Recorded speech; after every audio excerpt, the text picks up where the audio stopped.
Hello, everybody, and welcome out to this finale of CVR World Cup League. I am Chris Haskell, that guy right there. That's Casey Shum right there. And he is a super strong racer. We are here in super cyberspace to talk about this event. Now, we're going to give you the start of a couple of different pens here, but you and I, Casey, are sitting comfortably here with 1 minute to go in the A pen. Tell us a little bit about this race and what we can expect to see today. Well, this race today, I think we're going to have two head-to-head battles going on in the Men's C and the Men's D race, and I expect some really tough battles. We've seen some great battles already today. I expect to see some teamwork. We should expect to see some pack racing and some big chases, I think.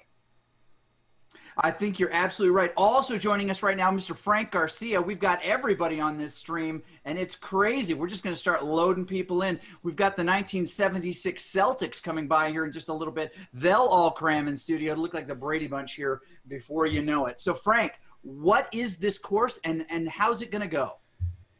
This is my favorite course. It's flat.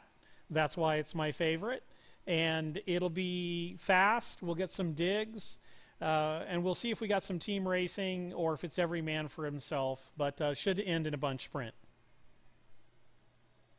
A bunch sprint, and here they go. Driving out of the gate right now, this is the men's A group. There is no prize on the line here except for pride, and you see lots of different folks digging in this group, and lots of different jerseys, and it's exciting to see as they come out of the pen here. I wonder what's in that building behind there. It looks to be a velodrome. Maybe there's something on the horizon that John Mayfield and those code monkeys haven't told us about, but who knows? We're not concerned about that right now. We are in London, and we are going to have this flat, almost crit-like course. Casey, you've raced this course a couple of times.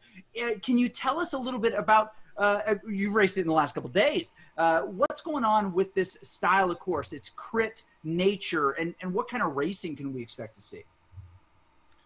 Yeah, this course is definitely interesting. It's got a couple of key features in the race that usually cause some chaos.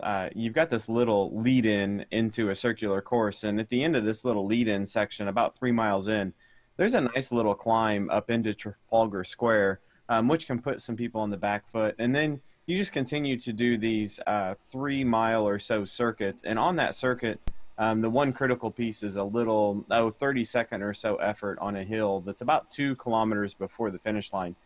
Every lap that you go, expect to go above threshold on that climb to stick with the pack. And it's really about watching for attacks, trying to conserve, playing it safe. But these races can get fast and hard really quick if you get a couple guys on the front pulling hard. You are absolutely right. Now, Frank, this is not a weight joke here, but you are really good at flat courses. You're a sprinter. You're a muscly rider of sorts. So how does this kind of course favor a different kind of rider than, say, 11 times up the Epic KOM?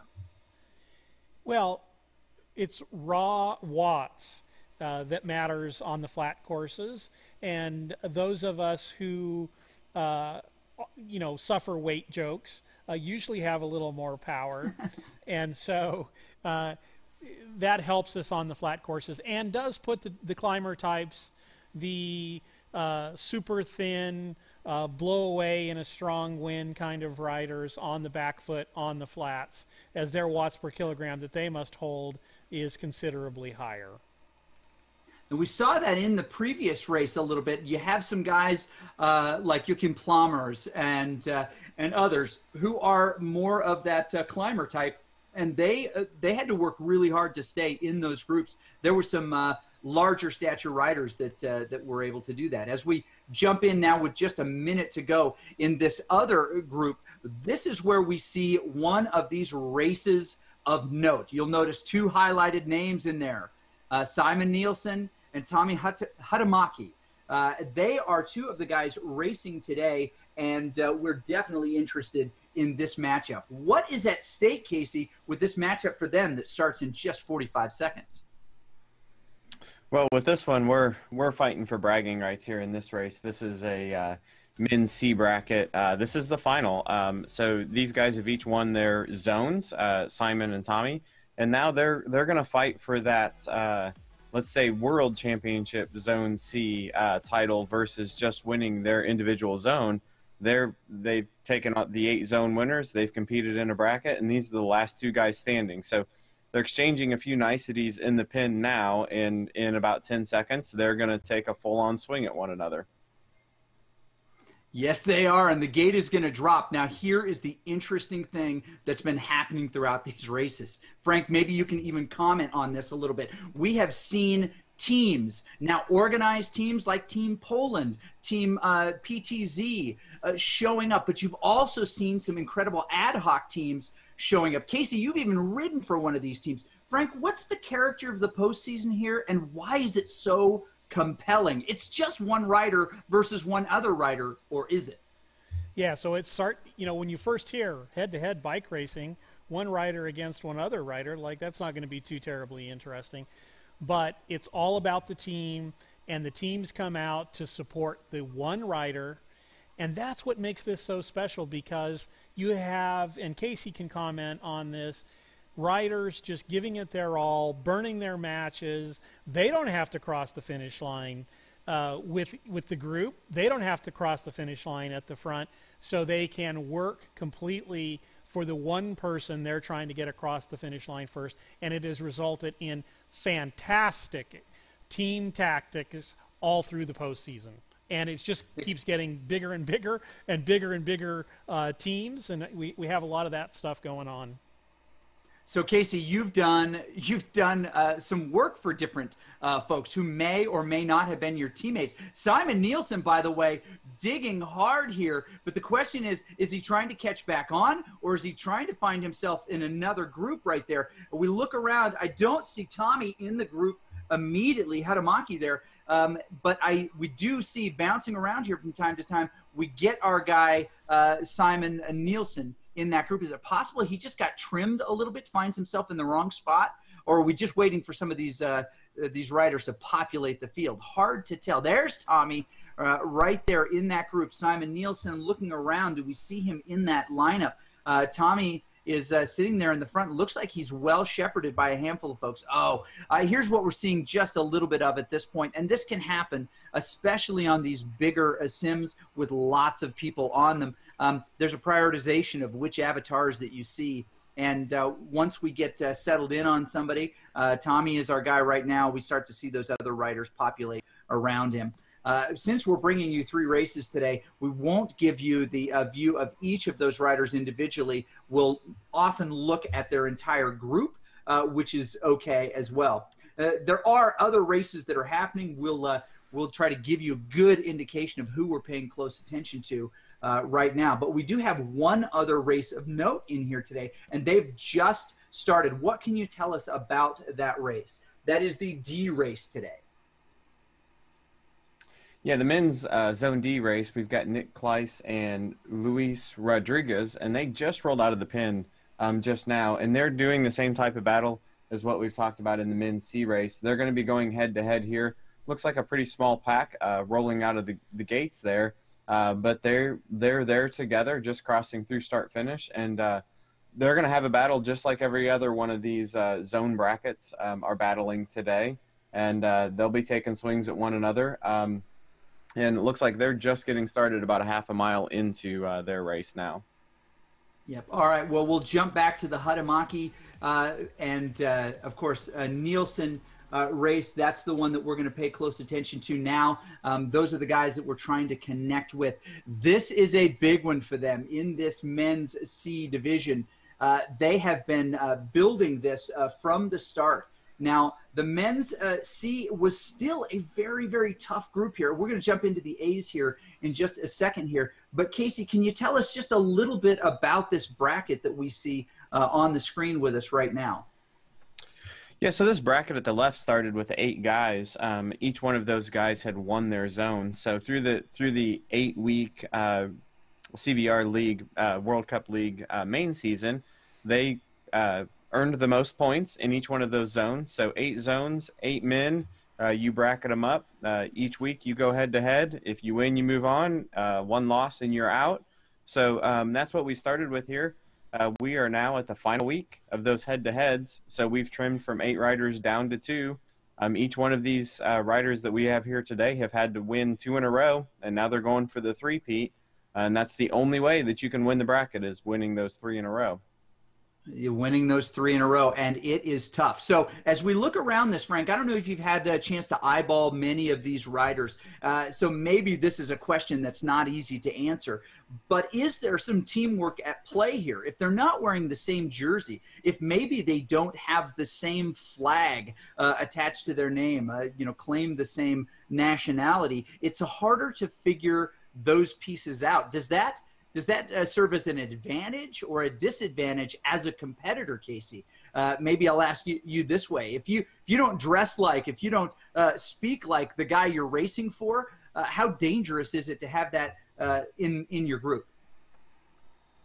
Yeah, it can be really dangerous. So yeah, you want people working with you, but you need to be able to trust the people working with you. Sometimes efforts that are intended to be helpful can actually be hurtful if you're not on the same page. So this definitely adds a little bit different element to it if people are here to help, but not in maybe a first-person communication scenario with the others. See here, this dig into Trafalgar Square. Nielsen has got a 2-second gap on the front, and Hutamaki's having to chase that now. So they're definitely going to push one another back and forth here. Hutamaki's done a lot of work up to this point, but they hit that hill that we talked about getting up onto this course, and Nielsen did a quick attack.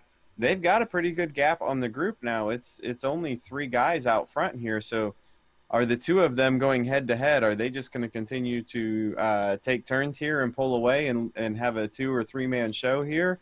Or will they start looking at one another and letting that pack get back to them?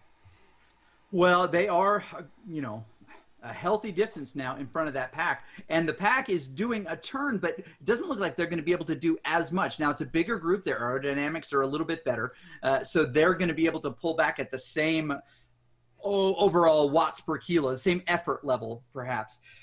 But this seems to be, in some ways, the battle of the Scandinavian peninsula there. You've got Hutamaki, and I like the way you say it much better than I do. You want to take a stab at his countryman's name there? Isompi? Oh, I'm not sure I can get that one. Yeah. Oh, yeah, that's a good one. Isompi? That's a good one. Yeah, I'd like to hear how Frank would pronounce that, and then I want to hear how Nathan Guerra is going to pronounce that. That could be exciting.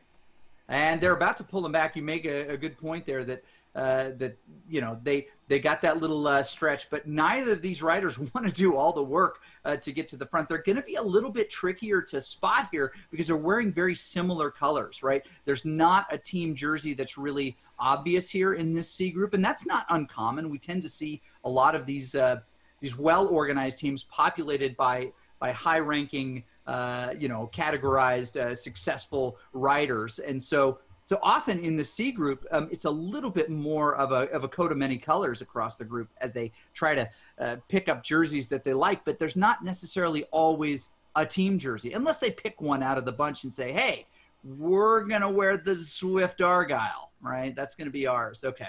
So as we look at this group, we will jump into the other race here momentarily. Yeah, go ahead.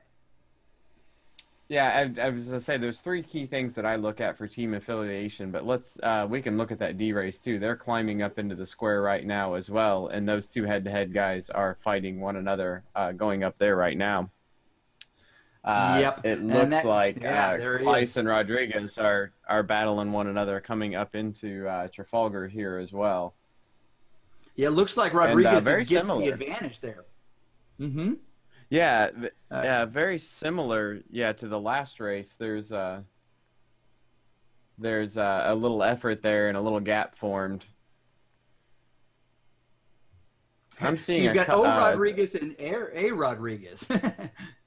Right, that's what I was trying to look at to see which one was the one in the race. So we are looking for L Rodriguez. L Rodriguez is the Rodriguez that's racing here. So the one with the 17-second gap is in the lead there. What I would usually look for any sort of team affiliation with these guys when I'm racing is you can see after some of the guys' surnames, you'll see some sort of team affiliation there. Or I would look for a similar country flag sometimes to kind of indicate an affiliation or association, or those jerseys on the avatars. But as you can see here, this C group and the D group that we've watched here today are completely jumbled up from you don't see a common team name in the riders list. You're not seeing a lot of common nationality flags or riders jerseys. So it's really a challenge to know who is working for who, because there's no really distinguishing factors on the riders. So really only by avatar or racer action are you really going to know who's working for who. Yeah, and we saw some exciting stuff in that A race, Frank. Do you want to maybe talk a little bit about how all of those folks came together to work for Gravdal? I mean, it was just this incredible collection of riders. And we'll ask you this question, Frank, as we jump in to check out what's going on in our A race, because I think that there's some folks who'd like to know what's going on there as well. Matthew Drujean in that group, and we're locked onto him right now. Frank, what was that like to see an ad hoc team for Gravdal put it together and make such an incredible chase so early in that race? It was very, very interesting on a couple of different levels. I think that we saw you can put together a team, but you don't know the riders as well working as a team. And what you saw there at the end was just a little bit, just ever so minor, maybe a delay in how they attacked. They didn't attack exactly the same. They didn't know how much power they were going to output. And in the end, I think that cost Gravdal because he was only 9/100ths of a second off of winning, taking the win as well. So Straczynski did an awesome job. Team Poland did an awesome job, perfectly coordinated, and that perfectly coordinated attack, made the difference. And so what you see is team formings. I expect we'll be driving some more team formations, people joining teams that maybe didn't see it as that important because there hasn't been that much team tactics. It's been developing over time, but I think we're pushing that further. And it's going to be very interesting to see spring season and Zwift racing in general, how this changes it, because I think people are really starting to realize having a team and executing those tactics makes a huge difference. It is why I won a lot of races with Team X. I'm out of shape at the moment, after the holidays and all of that, and hopefully I'll be back. But the point Hey, you'll is, hear no criticism from me, my friend. Yeah, well, I will not be casting stones. But the point was, I never would have been there at the end if it wasn't for the likes of Casey and Kim and others working for the team, because normally these guys would be able to drop me. So Casey, tell us how that works. How's the communication work with these teams, and what are they communicating to each other? Sorry, hadn't caught me on mute. Yeah, these guys. A lot of the teams will be similar in how they communicate. We on Team Experimental, we have our own Discord channel, so we call that the Team Car. Mm-hmm. We will be running that app kind of off to the side of Zwift, and we'll be able to talk directly to one another. There's also the private messages within the game. A lot of times, if we have a teammate that we're working with that is unable to use that Discord function, we'll talk a little bit about strategy and have a few ideas before a race starts, but then we'll use the direct messaging function in the Zwift mobile app or the companion app that they've rebranded that as, and use that to send direct messages, just small ones in the game to say, hey, we're going to play, plan A or plan B, or, let this move go, or, I've got you covered. There's really a lot of different ways to do it. Sometimes Frank and I are a good example of this. A lot of times when we're not on Discord together, but we get into a race together, if we have a general idea of what kind of game we're playing, whether it's for me to maybe make a long run at a hill toward the end of the race, or for Frank to sprint, if we kind of know a plan going into it, we've worked together enough that we don't really need to have that communication any longer. We trust one another and know what one another are usually going to do. So some of that comes with just experience. It's a base play when you get that cornerback cheating up on the line of scrimmage, and you know that you can probably just pop him and go past him. That's that's an unspoken play. You're going long there, and Frank will get that ball to you. Actually, I'd like to see Frank run 50 yards, like just flat out. That would be fun to watch. And we are actually watching in this A group right now Matthew Drugeon, who is going to be joining, of course, at CVR World Cup LA, which is coming up here shortly. He is a world-class athlete, of course, from France. Team Vision, the one that we know here. Team RVF, I don't know nearly as well. I assume that that's partly his local team, but he was the winner of the French championship and is ranked 35th lifetime, but first this January. Does that mean Frankie's coming in to form, ready to really do this well this coming weekend? This is a great story. So Drugeon used to race UCI World Tour Pro, Alexander Valdeverde's team. And, you know, he retired. I'm doing air quotes over here. You know, he went and got a real job, as they say. And then he started, we contacted him about racing Paris, a la Quentin Lefay. Shout out to Quentin. And what happened was he came, and I think he was so energized by Paris. It was a great thing, and we've posted a rider reflection video last week. We posted another one today. Check it out. I think it's a fantastic experience for the athletes, and that just supercharged him, and he is back in form. Top level, won bracket E, which is the bracket with the most competition across the globe. It is the Europe zone, if you will, and there was fantastic competition. He tied Kim Little at the end, but he beat him in a sprint on the last day to win the zone and get a bid to CVR World Cup, the major in LA, coming up this weekend. We're very excited to see Drugeon going. I think he's probably doing his last big effort, and then he's going to go climb on a plane, and we look forward to watching him race this weekend.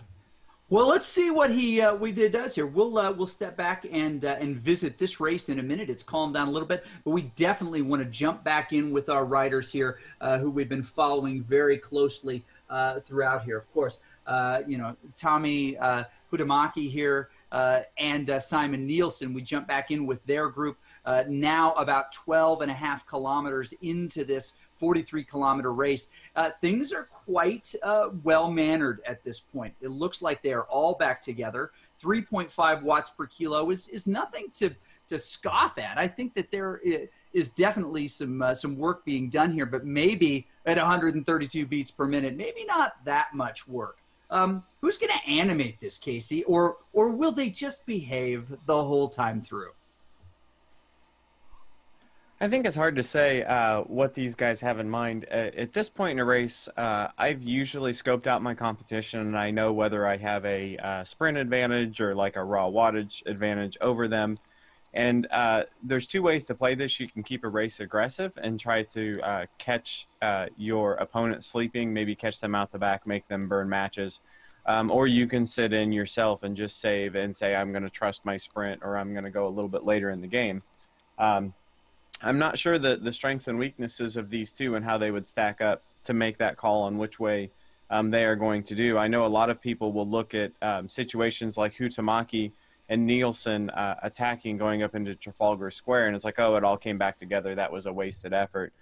In the end, Nielsen attacked there, and Huhtamäki had to cover that attack. He didn't ride the draft back up to him. So they both burned a match. So it was an effective attack, even though it didn't break them away from the group. And that's one thing I think people need to understand when you see some of these attacks mid-race. You may not ever be able to get away on a flat course, but you can still put fatigue into your opponent by those attacks. If you do them the right way, the hope is every effort that you put into the race is hurting your opponent more than it's hurting you. And that's really what those attacks are about. They aren't always intended to just be a breakaway. It is a battle of caloric attrition, right? You're putting on that attack, and you want your guy to have to do it as well. If you think you've got more in the tank, well, then gosh, you want them to empty their tank. The thing that we said a little bit earlier, right? We're talking about a battle to exhaustion, especially the long races. It's a race rather to exhaustion, and the one who gets there at the right time usually wins. Too early, you're out the back. Too late, maybe you left something in the tank. So it'll be interesting to see what the effect of that is. Simon Nielsen definitely thought of by many people as a favorite in this race, of course, unless you are from the Huhtamaki clan. We'll bring it up here on the screen real quick. Just take a quick look at the bracket again for us. Now, all of these brackets. Oh, we're looking at the men's A bracket. I can fix that for you. We'll make this men's C bracket the one that we really want to see here. Now, you raced in some brackets here, Casey, but you got a ticket early. Why don't we see you in this bracket? I know the answer, but why don't we see you in this bracket, Casey? Well, yeah, the men's A brackets are a little bit different. In the regular season for the men's A groups, the winner of each zone automatically moves on to the CVR World Cup, the major. So I won Zone F, so I automatically got the invitation to race this upcoming weekend in Los Angeles in the CVR World Cup, the major event. For the A bracket riders, the postseason is for the second and third place riders. So those started with 16 men or women for the A brackets, and they raced an extra week of bracket play to account for those 16 versus the 8 riders.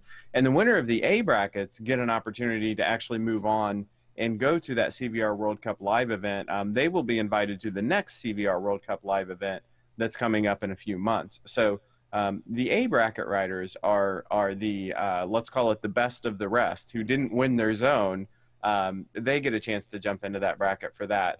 For the B, C, and D zone brackets, those are the bracket winners that went into the postseason play, and they're fighting for the kudos and the acknowledgement that they were the B bracket or the C bracket overall winner on the season. Okay, I love it, and we're seeing some fireworks right now. Huhtamaki and his teammate Isopi. You know, I'm just going to call him Isompi. Isosompi. You know what? If you're watching on Facebook, you got to help us out. Give us a pronunciation of that, or I'll turn it into a plugmers. Right? We don't want that. Apologies to our guy Nathan. But not Plumbers. I'm sure there's a better way to pronounce his name. But Huhtamaki finds himself in a spot where he and his teammate try to get away. Simon Nielsen has to accommodate. Now, this is no longer a big safe group to hide in. Look at that wreckage behind them. The back the back direction is a perfect way to look at that. And yes, guys got dropped off the back. Guys like Asplin and a few others are in a spot where they have got to really fight to get back in the mix there. That is not what you want.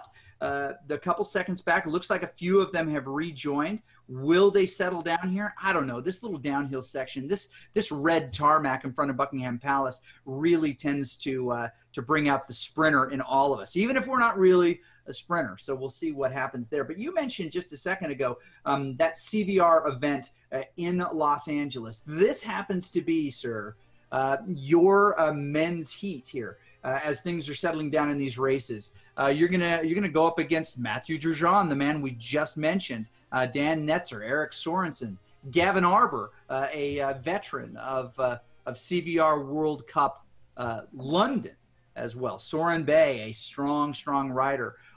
When you look at this lineup of folks, who do you see? Who do you mark? Who do you look at? Without giving away too much strategy, how does this heat make you feel? Well, I think either heat that you are in, it is an intimidating field that you're going to go up against. There are no givens in this race. The key going into it for everyone is trying to get into that top 4 that gets you an opportunity to move on to that elite division on Sunday. But definitely, I'm going to focus on some of those people with the professional background, the people that have graduated to get here through the league. They've been competing against on Zwift and against other people for a long time, so they're very familiar with the platform. But there is some stiff competition showing up, and I think some very level competition that it really could come down to, you know, tenths of a watt per kilogram in a sprint and tenths of a second at the line between, you know, a first place and an 8th or 9th place in any one of these races with the people that you've got making these up.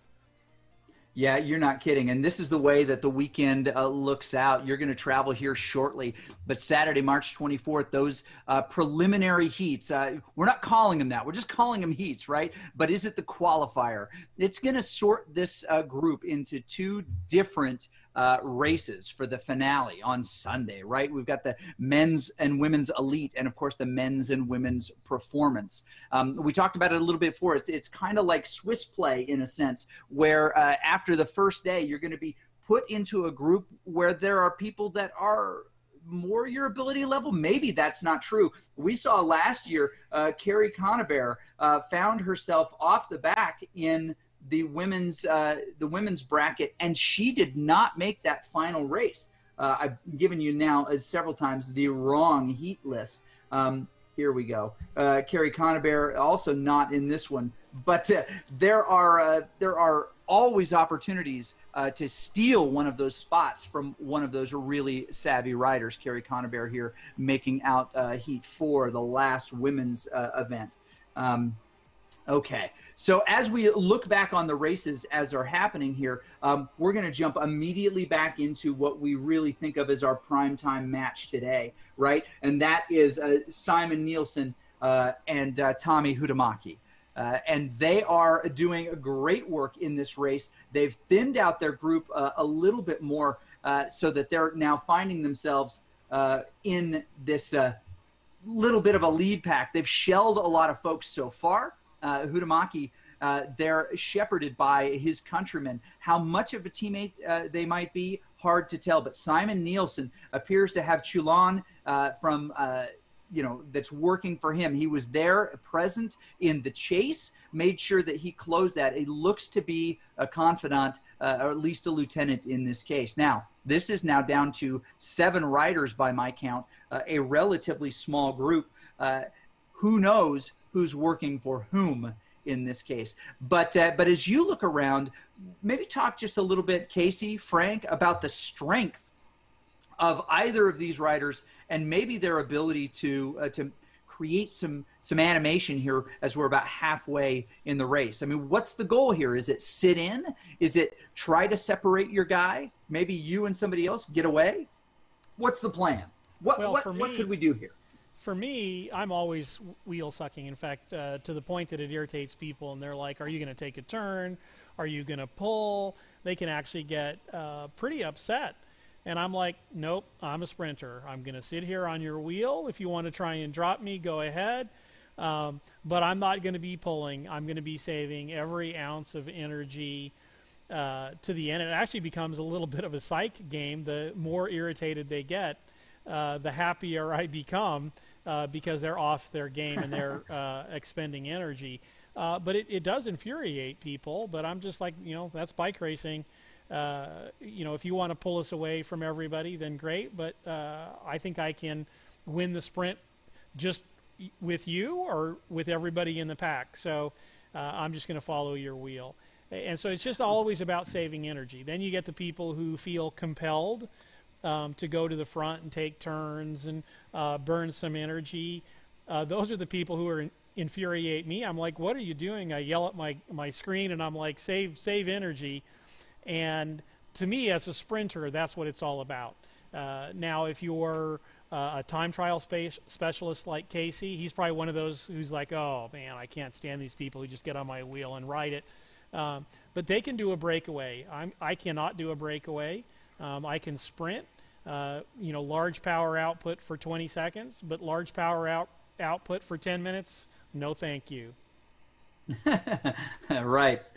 More of a rocket boost than maybe like a prolonged ion engine. I just got kind of science fiction nerd on us there, and I want to apologize for that. They all survive the trip up the hill that Casey talked about just a little bit before. It's not too long. It's not too steep, but often it's enough. right? It's enough if you want to put some energy on that hill, you can really kind of mess things up. That tends to be one of the strategic locations on this course where if you want to create some animation, some action, that's where you do it. But where else on this course, Casey, can people maybe try to get away? And we'll take that answer as we transition back to the men's A race and get a sense of where those guys are. Huge numbers on the front of the A race. 13 Yep, watts per kilogram by Evanson, just as you come back going over that dig of the hill, and we've got the big long line streaming out. But usually, Zwift terrain dictates efforts, and you see people back off here, which I understand because the pack brings you back. But I think there would be less of that if people would sustain those efforts through the flats and continue on. But you got a lot of strong, powerful people here. You won't see Drujan here. I saw him go to the side of the road. I don't know if he had a mechanical. More likely, he's done his work for the day. This is a professional athlete. He knows exactly how to taper. I think he wanted to do a particular effort. He did that effort, and he's like, okay, I did an effort at race pace. I'm backing off, saving my legs. He's starting to save energy for Saturday and Sunday now. So there you go. He's a better wheel sucker than me. I think he should have finished the race. Yeah. I think he should have finished the race. He should have went as hard as he possibly could. Yeah. For at least 2 hours. Of course you do. Wonder why that of course you do. You're be. in the same dang heat as he is. Of course. Unfortunately, he did not get that message. Maybe it was language barrier. But Casey and Matthew Drujan going to be joining, of course, on Saturday for that second heat. And I imagine that they'll be working closely by each other, if not together, to try to get themselves into that Sunday primetime match. But we've lost a few folks in this, but we do have Frank Deal in there, who has featured heavily in a number of these races. We have called his name a number of times. He's been active in this group previously, which is great to see. So in this A race, none of these folks have an invitation. None of these folks have the opportunity to win themselves into the next race today. What are they fighting for? Why are they working so hard? Why is Evanson, chasing down Colland here at the front, the KRT rider? What's going on here? It's called a racing You want to win. addiction. It's a race, right? A racing addiction? A racing addiction, absolutely. I had that bug for a while. And I really burnt the candle at both ends, and I was starting to get fatigued. I knew it. And maybe I went a little too deep, but there was some other things at work. I changed some allergy medication, and that threw me off my game a little bit. But back on the good allergy medication, now I just have to lose a ton of weight that I put on through the period. But that racing addiction will come back. Looking forward to getting back out there. Obviously, Casey's got the racing addiction. And Casey, tell us a little bit about your taper. What are you doing to prepare for this weekend? I am going a little bit stir crazy, actually. One of my biggest releases, and I think it's true for a lot of cyclists, is it's not just a physical training thing, but it's something we enjoy, and it's a release for us. So to have the nerves of coming up on a big event like CVR World Cup, and then to also have to control yourself from not putting out too much effort, putting out the right amount of effort. A taper is not just taking a rest week, but it is a very individual and particular way that you want to do workouts and kind of keep yourself fresh and on point, but also not put a lot of fatigue into your body. So it's definitely a challenge. That I struggle with more from that mental aspect of it. It's to control those nerves and to get rid of some of that anxiety, and that coming into a race, I want to get on my bike and I want to race and I want to have fun and I want to have that release, and that release will make me a worse racer come the weekend. It will hurt me in the race. So you have to balance that, and I personally struggle with that, and I'm sure every other racer that's going to be there this weekend will have that same struggle. Yeah, it's a really good point. I haven't had that struggle in a while. I'm not going to lie. I just haven't been racing nearly enough. But these guys have, and they have overcome some pretty impressive stuff to get to this point. Right, 2 weeks ago, London 8 forward. Think about that. Tommy was able to beat Ryan Kettleson, a name that everyone in the BNC community knows really well. Simon Nielsen bested Steve Smith to advance. We called one of those races, you and I, Frank, we called Nielsen and Swaya. Is that the way we're saying it correctly? Sounds good to me. Okay, I go with very good. however you pronounce it, Chris. Well, I'll do some more research. I'll come back with Swaya.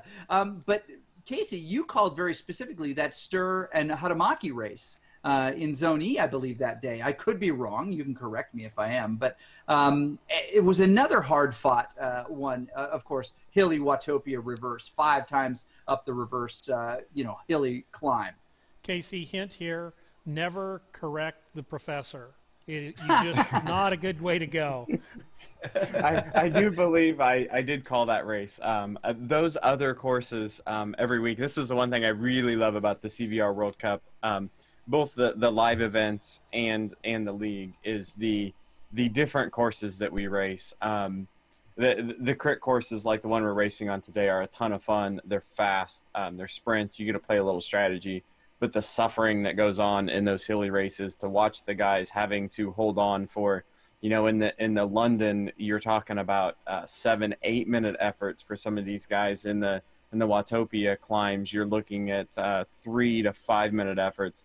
The suffer that those guys go through to get to this point. So right now, these guys are racing to essentially sprint at the end. Nielsen and Hutamaki. This is more than likely going to come down to a sprint. Those past 2 weeks, for those guys to get here, they have had to suffer at threshold or above threshold, hilly courses. So every one of these races, you have to play a little bit different way. And you can throw a little something different at your opponent, which is what's awesome about the CVR format. That they have those different types of races from week to week in both the league and the postseason. So you can't just measure up your opponent for, this is where they like to start their sprint and this is how they like to race this course. You get to mix it up a little bit because you're not just repeating week after week the same course and the same basic efforts.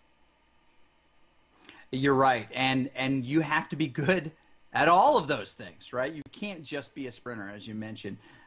So that's what makes this really exciting. And frankly, as we've seen in this postseason, you have to have some teammates. As we check back in with our men's D race right now, we just want to kind of see where Rodriguez is, and he's right there with a teammate or a friend at least, Oxum, right there. But his challenger is nowhere to be found in this group. That means that he's appears to be off the front here. You can correct me if I'm wrong. Maybe the folks on Facebook or, of course, on CycleView could tell us. But that seems to be a breakaway of 2.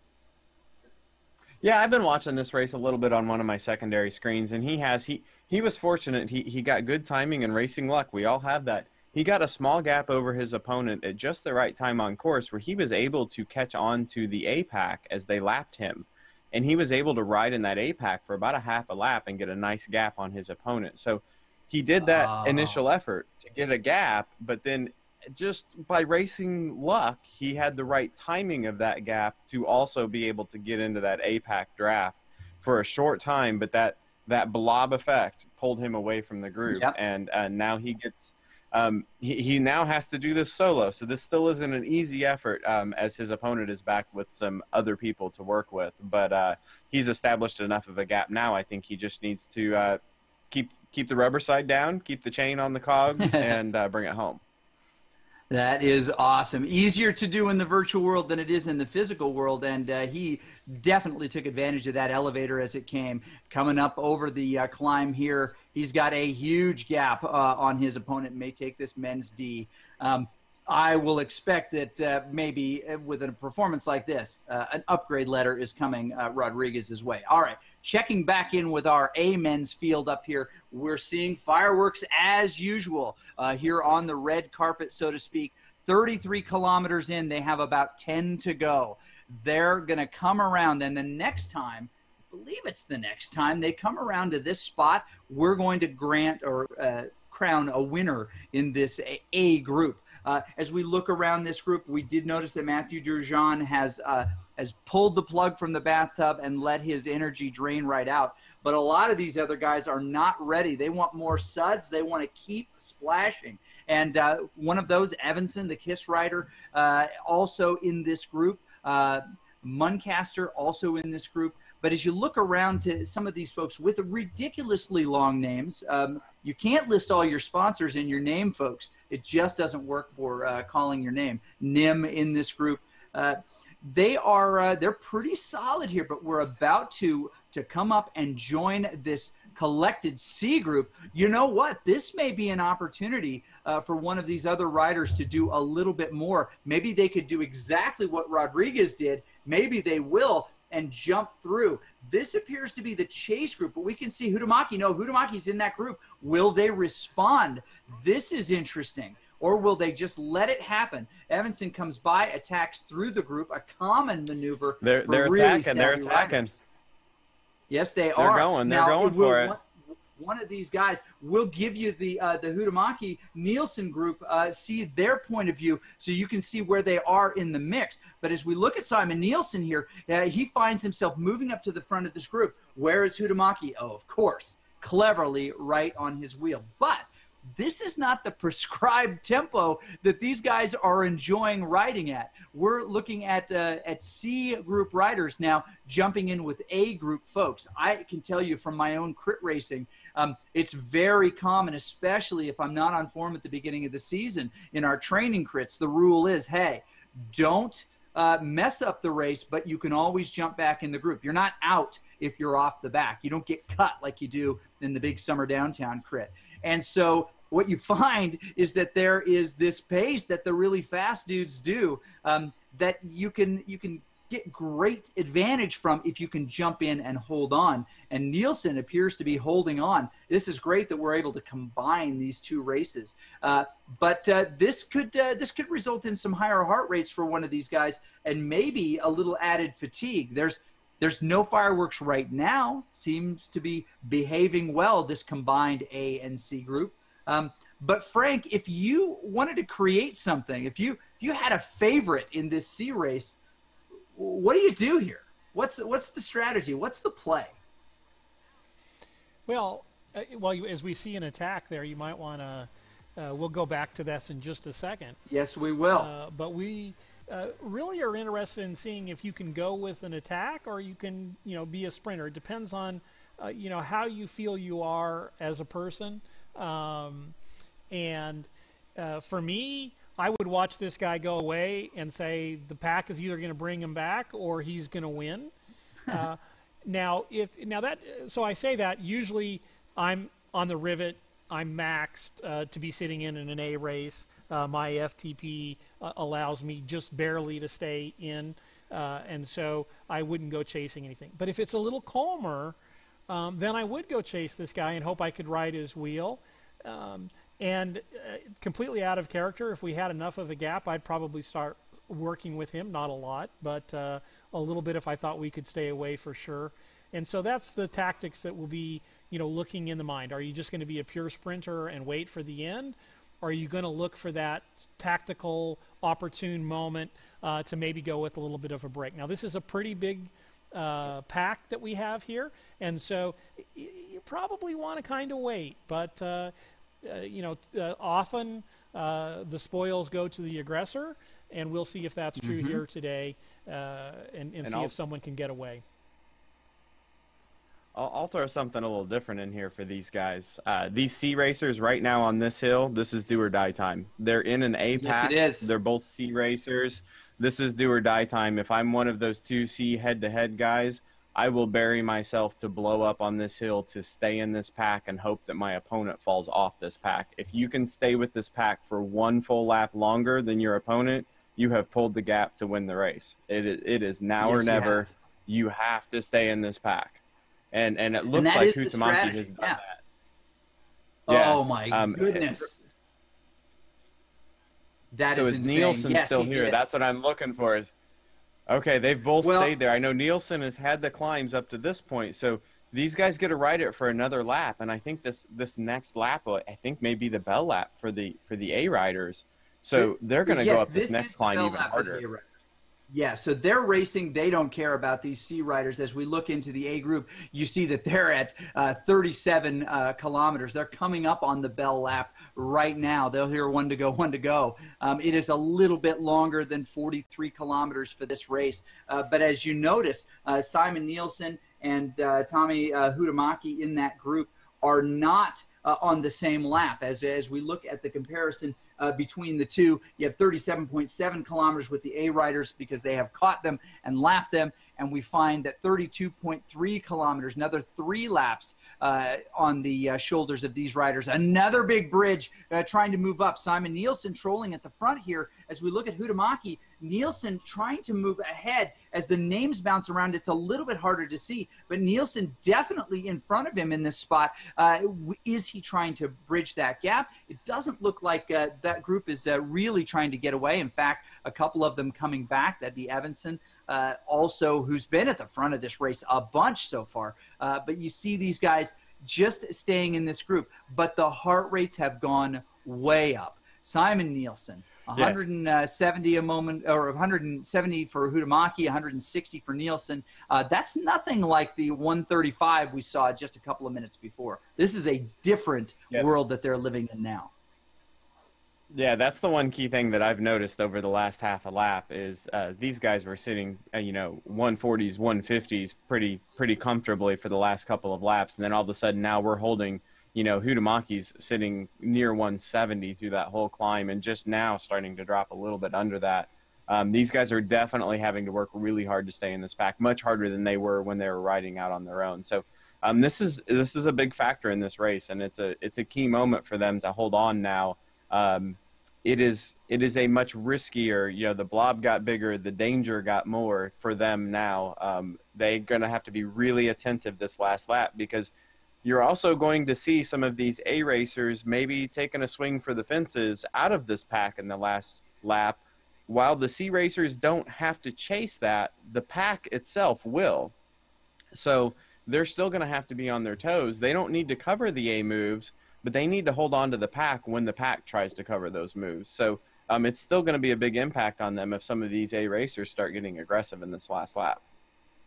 Yes, they do. As I look around here, one of the things that I have not seen very much of in this group specifically is kind of veteran savvy. Now, lots of these racers have been here for a while, but one of the things that is a dead giveaway for me for how long you've been at this is a disc wheel, right? The disc wheel no longer available. It was beta only, if I remember correctly. It has some aerodynamic advantage. Nielsen responding here to the little bit of a push. He finds himself just around 4 watts per kilo. For a C rider, that's a lot. I'm just going to say. Holding that for any length of time is tricky. I happen to know the C field right now really well. I'll just say that. But the effort is going to take its toll on someone, but who? Who is it going to take more of a toll on? Is it Huhtamaki? Is it Nielsen? Hard to tell at this juncture. But Casey, as you look around, a lot of these riders are newer. There was kind of this interesting culture of racing back in the old days. And I think we can talk about back in the old days, right? Where we were still in beta. We had only one island, one map available to us. Things were tough back then, right? You had to do special things with just a handful of bikes, right? Where I remember you maxed out at level 25. Oh wait, that's still a thing. All right. Yeah. Yeah, I But that remember disc lining up wheel, at the right? start-finish line, right? You would go off of a world clock to start the race, and half the race ended up being a time trial because there was only 7 of you, and you got split up on the hill. So, yeah, a lot of these guys are newer to the racing. It's definitely getting that snowball going, right? Where it was, you'd see the numbers on the island go from 10 to 20 in a month, and now they're going from 3,000 to 4,000 to 5,000 depending on the weather. So Oh definitely yeah. the scope of what we're looking at here and the impact that it has on the racing and the experience is pretty outstanding. Yeah, it really is. It's nice to have these new and interesting courses. Frank, do you want to talk at all about the courses that we're going to see this Saturday and Sunday? Absolutely. So on Saturday, we have sort of the what we consider the intermediate hilly course, or said another way, a hilly course that someone like Frank, a sprinter, can still do fairly well on. So we will do reverse Watopia Hilly, and that's a more gradual climb on the backside of the Watopia Hills, and that'll be about a 40-minute effort to establish the brackets for Sunday. Yeah, the elite and the performance. Yeah. Yeah, those brackets. Yep. Who's racing for what? How much money, if you will, on Sunday. And then Sunday we have a mini stage race. So you start with a hill climb up Watopia Mountain, but only to the castle, where you go, where it levels out as you go through the castle. And then you get a few minutes worth of rest, usually about 4 or 5, depending on how quickly you finish the hill climb. And you go into the hilly road race, which is Watopia Hilly forward. So again, you got a little bit of an advantage to the climbers in that sense, because of the steepness of that climb. But it's shorter, so it's about a 2-minute effort, under 2-minute effort, whereas the backside's more like a 3-minute effort as well. Wow. We're seeing some fireworks right now. Simon Nielsen actually led it up the climb there. He made the charge over the top of some of these A racers. Maybe he was hedging his bets. He didn't want to slide too far down the group, or maybe he wanted to put Tommy in the hurt locker. Either way, Tommy finds him. They're still together, not allowing this to happen. But as the A racers kind of get ready for this big finish here, now again, it's going to be another 2 laps for Nielsen and well, maybe that's not right. Yeah, I think it is. Nielsen and Hudamaki. This is it. 43 kilometers in for Evanson and the rest of the A racers, and they're finding that Nim now has an 11-second gap in this group. He is up ahead. They can see him just coming under the banner about now. They're about to pull back one more guy, but Nim may have snuck away as we were storytelling there, and we missed it completely. I think it may have happened on the previous lap. He'd gotten away, but he's holding 7.2 watts per kilo and has escaped this group. It doesn't look like they're doing enough to try to pull him back. Holding about 6 right now. The rest of the group holding 3. Yes, they've got terminal velocity as a big group, but that's not going to pull back another 13 seconds. It looks like Nim is going to come away with this, but who's going to win this big sprint? Casey, I'll throw this to you. You can either give us a name or a maneuver that gets somebody to the front of this field sprint and onto that second spot. For the sprint here, it's going to be the guy who saves it to about 400 meters, and he'll come flying through the pack. So these guys that are leading on the front now that are going 10 watts per kilogram, they're not going to win the race. It's going to be somebody coming from about 8th spot here, coming through. I see a few Team X jerseys there lining up. Frank Deal, those guys. Yeah, they're coming after it now. Here they come. Evanson, yep, pushing hard at the front. Deal right there behind him. Havlosky right there as well. But you're right, Here's Casey. That momentum. Evanson still finds himself. There it is. He hooks. He goes around the wrong way, but it doesn't matter. He's going to come across the line. Evanson on the front. deal right there as well. We're going to be able to see some of those details in that final order in just a second, but my goodness, that was some fast speed. Now, here's what's really interesting that we got to pay close attention to. Was there somebody in that C group, Huhtamaki or, Simon Nielsen, who took advantage of that, and it appears to be both of them got themselves an elevator, sprinted through that section. They're only doing 2.0 watts per kilo, but their heart rates are coming down quickly, right? Huhtamaki sitting at the front there. They've got another full lap to go. This is their bell lap, only one lap behind. They're finding themselves there. Now, this is, as we've discussed before, a race of note because one of these riders will be crowned the first inaugural CVR World Cup League season champion in the men's C, either Simon Nielsen or Tommy Huhtamaki. Now, you've seen these guys. You have watched these guys. I want some votes of confidence. And I don't want to hear, and I'm talking to you, Frank and Casey, I don't want to hear, well, if Tommy does this or if Simon does that, then he'll. No, I want a straight out verbal commitment. Who is going to win this head-to-head? Nielsen. I'm going with Tommy Huhtamaki just based on his name. I mean, come on, that name's got to win. That's got to be worth 50 watts in the sprint. Yes, Nielsen it does. took the first swing.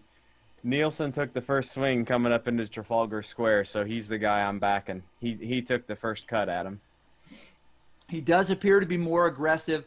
They've come through multiple. Now, if you look back, we can't see it. They didn't do the open racing week in the C bracket. There's a week missing here, but you do see how well supported this event has been. Lots of events, lots of courses, but also lots of great sponsors. PowerTap, Ceres, Cyclops, Garneau.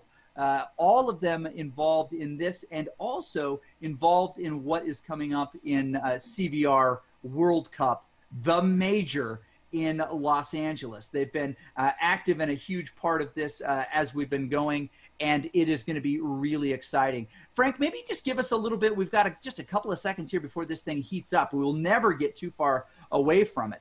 But what are these sponsors bringing to this event that might be different than we would expect from a previous World Cup event? Well, Ceres has been awesome. They're sending engineer, product manager. We have double authentication on the power, so we'll have the engineer, product manager doing the actual calibration, certifying the equipment. That'll be Cyclops Hammer trainers. That will be used for the power into the game, but we also have PowerTap pedals that we will use to verify that the calibration is valid, and so they're double authenticated. So fantastic support from Cyclops, PowerTap, and Ceres, so that's fantastic. Garneau is going to be supplying some great winners jerseys. You'll see the iconic green jerseys, as we're calling them here at CVR World Cup, handed out to racers there. Garneau doing a fantastic job with swag and hats and socks and the like. Helen Cycles, I want to give a special shout out to them, supporting us, helping us with bikes in the LA area. Certainly if you're in the LA area, and even if you're beyond, check out Helen Cycles, a great bunch of guys, been really supportive, handling the special requests. And we'll talk about Peaks coaching a little bit more, but a lot on the training front there. Hunter Allen and Peaks doing a fantastic job. In fact, check out Cycling Hub. We've been doing some videos on how the training camp is going. We're running a training camp currently. But let's focus on the end of the race, and we'll talk about that a little bit more. Yes. Because we're about to do a hill climb. Oh boy, it's not much of a hill climb, but it could really, it could really break this up. And we've seen both of these men try to get an advantage on this before. With Simon Nielsen kind of sitting on the front here as we're looking at him right on his wheel as Huhtamaki. The way that you can tell the difference between these two riders, despite the fact that they're both wearing black, are those beautiful orange socks and that orange cap that Tommy is wearing. That is how you'll distinguish him in the race here. A few meters now, 4 meters behind. He gets out of his saddle. Simon does. That is really, really interesting. Okay, they both drive through that group. They both are showing their strength here. I think upgrade letters are coming, boys. You've done a great job this season, but only one of you can be the champion, right? Only one of you can win this CVR League inaugural season, CVR League postseason. You said, Casey, it's going to be Simon. You said, Frank, it's going to be Tommy. There's a big gap happening here now. A big attack by Simon Nielsen. Huhtamaki trying to get back on his wheel, but it doesn't look like he's going to be able to do it easily. He's got to cover that distance. There's a couple of islands that you can hop between in the middle, my man, but you have got to go now. 5.2, 5.3 watts per kilo. He's matching what his guy is doing, but he's still not that far away. But you want to get on this wheel quickly. Thankfully, Chulan is in the middle there. Who's he working for? Hard to tell, but everyone is glad that he's there. Now back on the wheel of Nielsen. So I'll go to you, Casey, first. You said Simon Nielsen. If he's going to win this, how is he going to do it?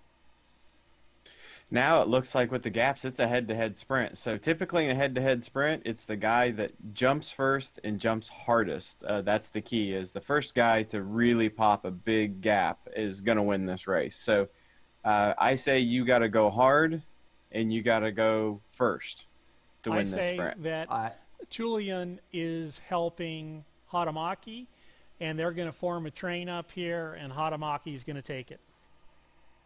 But the train doesn't block him out. It's not long enough. Yes, if you're watching closely, you get on the right wheel, you can take that advantage. But Nielsen has been so clever throughout this. He's been very attentive. Yes, he doesn't have another teammate with him, but gosh, he hasn't needed it. These guys are putting out an amazing effort. So everyone who loves them, hey, you at home, tell us who you think's going to win. Type it into the chat, and we'll do a little vote here to see who had the most confidence, but we can't jump away from that right now. I'm going to carry this, if I can, to the big finish here. Huhtamaki and Nielsen have been marking each other now for 43.9 kilometers, but the next 0.2 kilometers are going to be everything. Big jump on the front by Huhtamaki, 11.5 watts per kilo. Are you kidding me? Nielsen trying to respond, but it's a huge gap by Tommy. He is driving away. Now Nielsen finally matching him, but Huhtamaki has a big gap, and there's running out of time. The runway is going to end, and this plane, I'm sorry, Simon Nielsen, is going to crash off the end of the runway.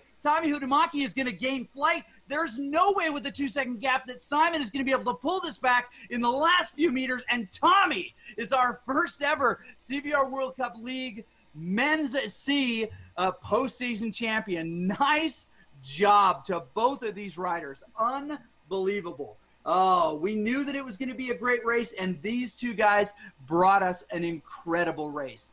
Wow, you've got to be kidding me. Simon Nielsen, Tommy Huhtamaki, thank you. Thank you for a show.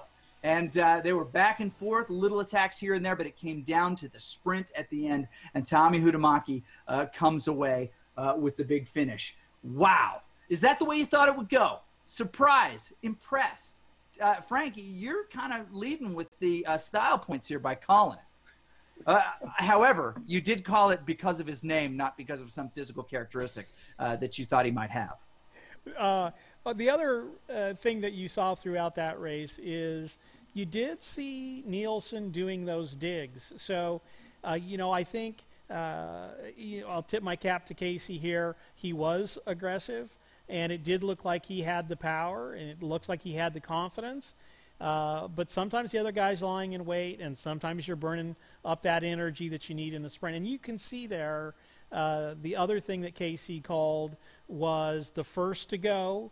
Total commitment. He went early, and he totally committed. He made the decision, I'm all in. I'm not going to just see how this goes, maybe get on the other guy's wheel and do it. It's like, I'm going for the win from here. I'm either winning or I'm not. And so he was totally in, and that made a huge difference. It did. It made a huge, huge difference. I think that we can we can say Rodriguez is going to take this D division. Any chance that he's going to get caught? No. You could always have a mechanical. Yeah. That's true. That's true. There's always a mechanical. And if he does now, Casey, he will be sending you private messages on the Jinx. Right, right. Yes, He may be jogging. I think Zwift might have a run function. He might still be able to make it. Yes, and I think there's definitely an upgrade in Rodriguez's future. So it'll be fun to watch him racing in the C bracket next season. I mean, I'm not an official, so I can't say for sure. But looking at the performance here on the final day, I think he's probably got a promotion wrapped up. Well, Frank, that's an interesting point, actually. Across this bracket play, my understanding of the CVR rules in general is it's probably expected that most of these riders that competed in the brackets would be at least looking at a potential upgrade for next season. Correct? With the, if you finish above a certain level in your bracket, that's part of the upgrades and the movement within the brackets that's written into the rules. Is that correct? That is correct.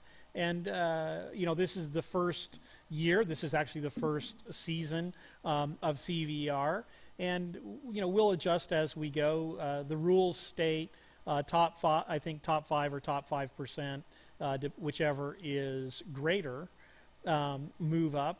But the officials will be taking a look at everything and exactly what the promotion relegation will be. That's actually happening this week as we talk. It's a busy week for CVR.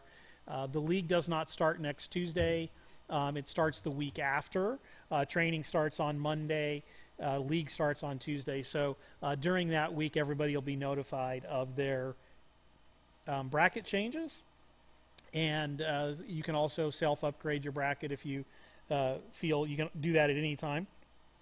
But between season, It means you don't lose any points for the other bracket that you raced in. So that's what it'll look like in the coming season. So we're looking really forward to that. Always fine-tuning with each season as we go. May change the rules slightly as well at the end of the spring season with proper notification. Everybody gets an understanding of what's happening. Yes, absolutely, and great racing today. We're not looking at the women's D bracket. In fact, we are just finally taking one final peek. Nick Kleiss finds himself up against Luis Rodriguez, and Luis is going to win this men's D bracket straight out, and that is exciting. So as we transition into the things that are coming, we'll start to say goodbye, but not without reminding people that they are definitely going to want to tune in this weekend, this Saturday and Sunday, for the CVR World Cup Major in Los Angeles. This is live bike racing, people coming together, people like our guy, Casey Shump, who's going to be up against Matthew Drujean, who we talked about during this broadcast in the men's heat. Well, this is heat number 2. It's the first heat for the men's, and there are some strong folks in that. You do not want to miss those Saturday races. Immediately following that, I do heat have 2 an update. is, of course, heat 3. Yeah, I do Oh, have you do? an update. Okay. The officials have notified me that for whatever reason, the graphics are a little bit off. So all the racers who are watching can calm down. What the officials have sent you, what Vanessa has sent you is accurate, and we will get these graphics updated here shortly. Oh, okay. Okay. Well, then let's confuse people a little bit more by also teasing the women's bracket here. Starting off with heat number 1. We've got some strong riders in that group, Beth York being one of them. Beth York will also have quite a bit of broadcasting duty while she's there, which is always fun to see. She is fabulous. I can't wait to see her again. And then, of course, the final women's heat, which may or may not include all of these folks. This just in, Minnie Mouse is also slated to compete. We're not sure if it's heat 1 or heat 4. But these names, we're pretty confident you're going to see most, if not all, of these names. I understand that their injuries and illness always kind of pop up, and at every CVR event so far, there have been scratches. There have even been replacement riders, which is always interesting to see. But we hope you'll tune in on that broadcast next week for that event. But we are fairly certain, as we take a look at just one of the riders here, what those different heats might look like. But we do definitely know what time those are going to be. This is when you need to tune in. Pacific Daylight Time. 10:25 is when the women's heat starts, but you're going to get a full day of bike racing. If you're saying, hey, I got a thing on Saturday, I can't watch it. Don't worry. We're going to give you best bits on Sunday as well, but you don't want to miss these races. You don't want to miss the opportunity to cheer. And guess what? You can cheer, right? That's the cool thing. Frank, maybe just tell us a little bit about how folks can get involved with both voting, right? Maybe a little bit of cycle fantasy, but also being able to contribute to the process by cheering for their favorite riders. And those riders can see it when they ride.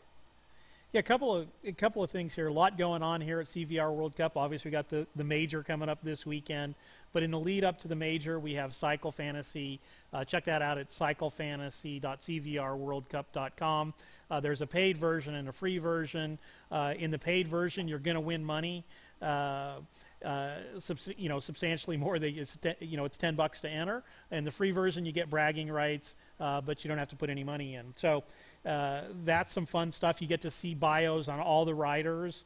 Just go and enter the free Cycle Fantasy just to see all of the riders, see all of their bios, see their rider cards, and create a fantasy team based on them. That's a lot of fun. We did that in Paris where we introduced it. That's something to do. And I was so wrapped up in talking about Cycle Fantasy. Oh, cheering. More exciting than Cycle Fantasy even is the cheering aspect. And the cheering aspect will open up actually just in a few hours. And you can pre-cheer for your favorites. So the riders should reach out to their family and friends and have them cheer.